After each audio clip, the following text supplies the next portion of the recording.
Salam sejahtera Malaysia, denyut nadi suara rakyat bergema di channel ini. Jangan lupa tekan butang subscribe, like dan share. Malaysia kita punya, cintai Malaysiaku, kita jaga kita.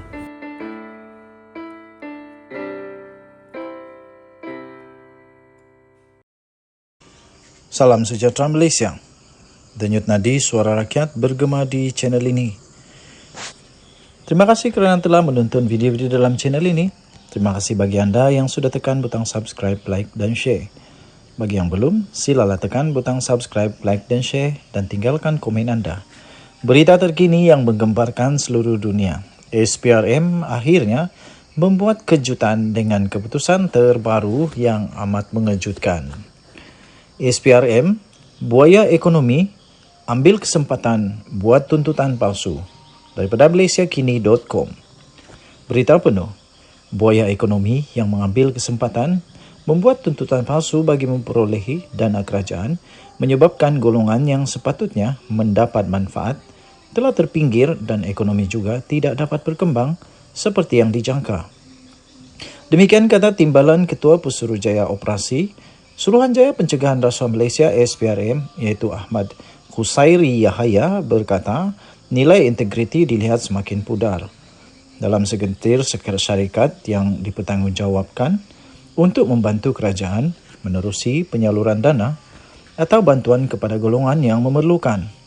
Beliau berkata kerajaan menyediakan dana seperti Pelan Jana Semula Ekonomi Negara Pencana, Unit Transformasi Masyarakat India Malaysia Mitra, Institut Otomotif, Robotik dan IoT Malaysia MARI yang bertujuan membantu rakyat yang terkesan akibat tekanan ekonomi sepanjang pandemik COVID-19. Katanya dalam kenyataan itu, golongan buaya ekonomi telah mengambil kesempatan secara terang-terangan dengan membuat tuntutan-tuntutan palsu bagi memperolehi dana yang telah disediakan oleh kerajaan untuk kekayaan sendiri. Katanya inilah sikap buaya-buaya ekonomi di skala kecil dan sederhana. Nilai integriti semakin pudar dan tamak halubah menjadi budaya. Kesannya, golongan pekerja dibuang, mahasiswa menganggur, peniaga-peniaga yang sepatutnya menerima faedah serta bantuan, dipinggirkan begitu sahaja dan terpaksa menutup perniagaan, katanya dalam satu kenyataan hari ini. Ahmad Khusairi berkata, ketirisan dana berkenaan berlaku akibat beberapa faktor, yang diantaranya adalah kelemahan dalam proses semakan terhadap ketulinan maklumat yang menyebabkan beberapa syarikat yang dimiliki orang yang sama telah membuat tuntutan. Isu darurat kecemasan digunakan sebagai alasan untuk tidak membuat due diligence terhadap pemohon. Beliau berkata selain itu, kerajaan juga tiada mekanisme jelas untuk memantau program atau aktiviti yang sedang dijalankan untuk memastikan ia benar-benar dilaksanakan dengan jumlah peserta yang tepat dan tiada peraturan dan undang-undang jelas untuk diambil tindakan terhadap permohonan seperti senarai hitam, saman sivil dan tuntutan semula dana yang tidak dibelanjakan, katanya. Ahmad Khusairi berkata, hasil kerjasama di antara SPRM dan agensi serta kementerian terlibat seramai 133 individu terdiri daripada pemilik dan pengarah syarikat telah ditahan dan lebih 100 syarikat disiasat melibatkan penyelewengan dana dianggarkan berjumlah 194 juta ringgit Malaysia dalam operasi khas tahun lepas dengan 34 pemilik atau pengarah syarikat telah didakwa di mahkamah. Pada 2023 ini, SPRM akan memberikan tumpuan terhadap isu ketirisan dan penyelewengan dana dalam sektor sumber manusia, kebajikan, automotif, pendidikan dan pengajian tinggi, penternakan, pertanian serta perladangan, katanya lagi. Denyut nadi suara rakyat bergema di channel ini. Jangan lupa tekan butang subscribe, like dan share. Kita jumpa lagi. Bye-bye. Salam sejahtera Malaysia, denyut nadi suara rakyat bergema di channel ini. Tuan-tuan dan puan yang dihormati sekalian, misteri tentang keputusan sama ada pemilihan UMNO yang tidak dipertandingkan untuk dua jawatan dijawab oleh ROS. Apa keputusannya?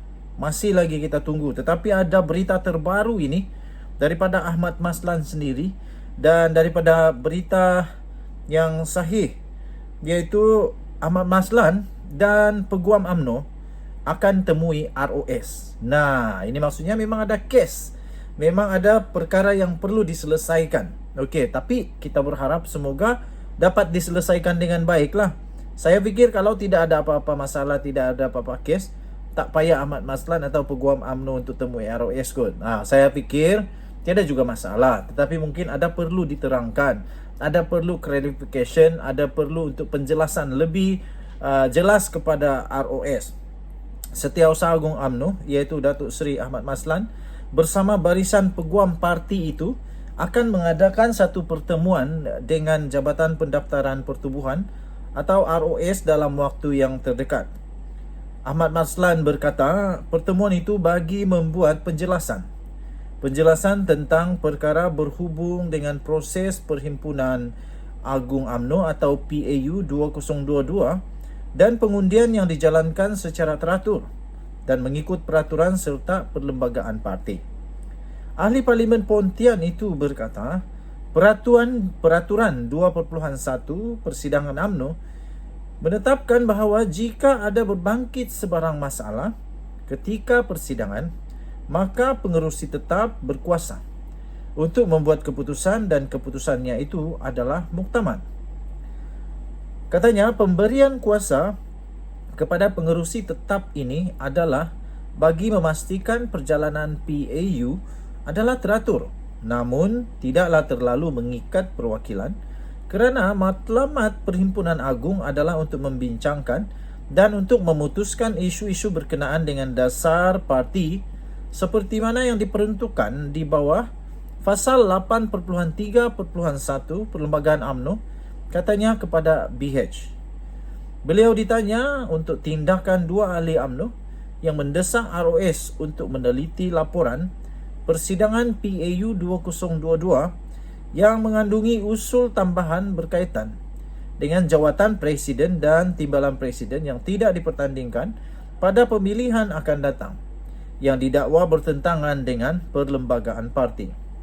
Tuan-tuan dan puan-puan, semalam aduan kepada ROS telah dibuat oleh ahli UMNO bahagian Kuala Nerus iaitu Muhammad Aizad Fikri Muhammad Nasir dan ahli UMNO Negeri Sembilan iaitu Muhammad Fikri Firdaus Muhammad Rom. Mereka membawa usul berkenaan adalah tidak sah. Mereka mendakwa usul berkenaan adalah tidak sah dan bertentangan dengan perlembagaan UMNO serta peraturan persidangan bahagian dan cawangan. Ahmad turut menyatakan kenyataan peguam UMNO yang antara lain menjelaskan pencadang usul tambahan iaitu wakil UMNO daripada Negeri Sembilan iaitu Muhammad Syukri Samsudin mencadangkan pindaan dengan menambah usul ke-8 menggunakan peraturan persidangan 20.3.3. Berdasarkan peraturan persidangan itu, katanya suatu masalah apabila dikemukakan semula oleh pengerusi bolehlah dipindah menurut semua atau mana-mana jua cara yang tersebut di bawah dengan dimasukkan atau ditambahkan perkataan-perkataan lain. Katanya pengerusi tetap pada ketika itu sudah mengambil kira keputusan membenarkan pindaan tambahan itu dengan syarat penyokong usul iaitu Terengganu menyokong seperti mana di bawah pasal 21.1 Peraturan Persidangan. Peraturan itu menyatakan dalam persidangan sesuatu usul atau pindaan itu tidak akan dikemukakan oleh pengerusi kecuali jika usul atau pindaan itu telah disokong. Setelah penyokong usul menyokong pindaan itu, maka pengerusi tetap mengambil keputusan untuk mengemukakan pindaan tambahan itu ke perbahasan. Keputusan pengerusi tetap itu adalah satu keputusan muktamad mengikut peraturan persidangan 2.1 seperti yang dinyatakan. Okey, tuan-tuan dan puan-puan yang dihormati sekalian, anda boleh mendapatkan berita lengkap ini di bharian.com.my bertarikh hari ini 21 Januari 2023 bertajuk Ahmad Maslan, Peguam UMNO akan temui ROS. Kita jumpa lagi. Bye-bye.